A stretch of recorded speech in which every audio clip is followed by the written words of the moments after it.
seen in multiple GAO reports and have heard from security and technical experts as well as other outside stakeholders that DHS lacks a strategic plan for the agency's research investments, and this has been going on for some time. So we've listened to a lot of things that you said you are doing or want to do. What is your biggest sign that you're on the right track? And also, what are obstacles that you're concerned about? And both of you can answer that. Sure. I think the signs I'm on the right track. The enthusiasm of the workforce, the enthusiasm of the components. So have gotten a lot of response on the visionary goals from the components, have got a lot of interest in the components on having this embedding program. You know, what I'm interested in doing is having kind of a virtual IPT. I think in the past, in terms of generating capability gaps, there have been IPTs that have been formed. I'd like to do an embedded IPT, if you will. There's been a lot of enthusiasm for that. I have regular meetings with headquarters, with the deputy, the secretary, with the component heads. I think we're involved with the senior leadership council. So with the secretary's unit of effort, he's put together some structures: a senior leadership council, a deputies management advisory group, and a joint requirements council. We have a seat on all those. And so I think because of this unit of effort initiative of secretaries, and because of relationships we're building, I think we'll be successful. Yeah, I think in terms of positive notes on the progress that the S&T is making, I think the fact that the department now has a definition for R&D is a good first step. Shows that they're being responsive to some of the recommendations from our prior reports. The development of a new strategy is also a positive step. The Secretary's approach for a unity of effort, which tries to align strategic priorities down through the organization and tighten the linkage between the components and the various operational units within DHS, those are all positive things. In terms of challenges, there are a number of challenges.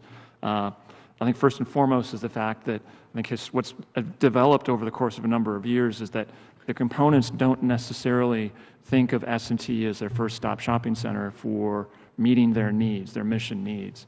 And that's a challenge that's going to have to be overcome. I think the morale challenge within S&T is a significant one. You know, 299 out of 300 is not good, and that's something that's going to have to be addressed as part of the overall effort to develop a new strategic approach.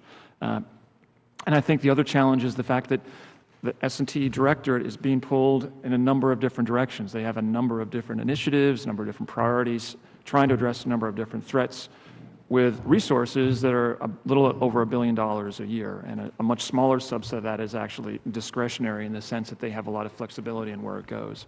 And so trying to figure out the areas where they can add the most value while staying within the confines of constrained budget realities is also going to be a major challenge going forward. Any comment on? I can't come on to that because I'm glad you mentioned the workforce, because that is, I should have mentioned that. What I've been doing recently has been simple steps. I've been walking around a lot and talking to people. We're going to do a formal root cause analysis.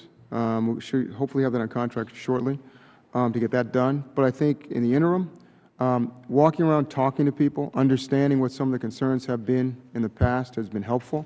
We've been trying to do more of empowering our workforce in the decision-making process. Giving more visibility into how decisions are made and why decisions are made.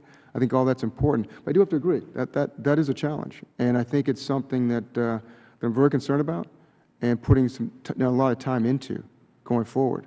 The other issue of the many different projects going different ways, we're trying to address that with this consolidation I mentioned earlier in the Apex projects and trying to have more focus. And again, that's a priority going forward. The second priority is alignment. Aligning. This is. It's about aligning not just our HSRP investment programs, not just the First Responders Group investment programs, but it's also the work we do in our Small Business Innovator Research program. It's aligning what we're doing in our centers of excellence. So it's all of this. It's aligning what we're doing in our laboratories. It's aligning with what we're doing in our investments with the Department of Energy laboratories that we were talking about earlier. So I think that's all going to be challenges. It's all about people, right? And it's aligning people in your goals, in your end goals. And that by itself is a large challenge. But that's what we have to do if we're going to get the most out of S&T and our investments. Right. Thank you. Thank you. I yield back.